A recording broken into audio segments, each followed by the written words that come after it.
আসসালামু আলাইকুম বন্ধুরা, সবাই কেমন আছেন? আশা করি সবাই ভালো আছেন। আমি তো ইলিশ মাছ তো ভাজ্যা লাগছি, তবে এটা শেয়ার করতে পারি না। ইলিশ মাছ ভাজ্যা তরকারি দিয়ে লাগছি। দেখেন এখন তরকারি কালারটা মানে কি একটা সুন্দর হয়েছে। ঠিক আছে, এখন বয় দিব ভাতের পানিটা বয় দিব। আলু হয়তো সিদ্ধ হয়ে গেছে। ঠিক আছে, লাল আলু আদাটা ঠিক আছে, গাওয়ার থেকে চালিয়ে চুলাতে মতো লাগবে। ঠান্ডা হয়ে তরকারি হয়ে গেছে, ভাতের পানিটা বয় দিব। এই তরকারিটা নামাইয়ে তরকারি দিয়ে গেছে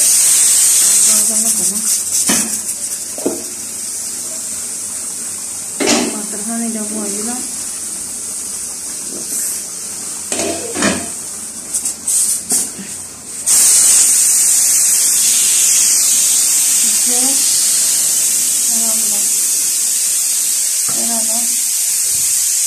দিয়ে দিয়ে সবচেয়ে দিতে হবে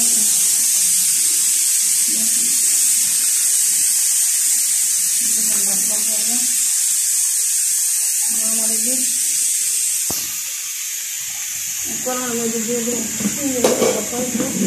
দিয়ে মানে ফালাই দিতে অনেক খারাপ লাগে। ঠিক আছে, ফালাই দিয়ে এর লেগে বাজি করে দেখি আলু তো দেব তেল না দেখুন তেল আছে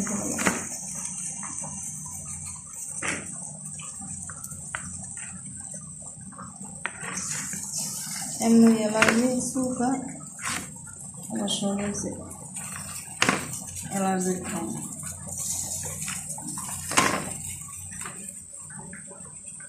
এটা এখন একটু বাজি করুন। কাঁচামরিচ আমি কেলে দেন তরকারি মধ্যে কাঁচামরিচ দিই। ঠিক আছে, পরে খেতে পারি। ঠিক আছে, এখন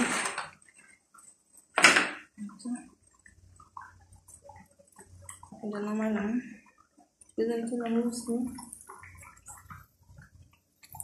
আমার বাচ্চা হইলে আর আমার এই জাল দিতে পারলে টেনশন মুক্ত। সবাই ভালো থাকবেন আর আমার লাগে সবাই মন থেকে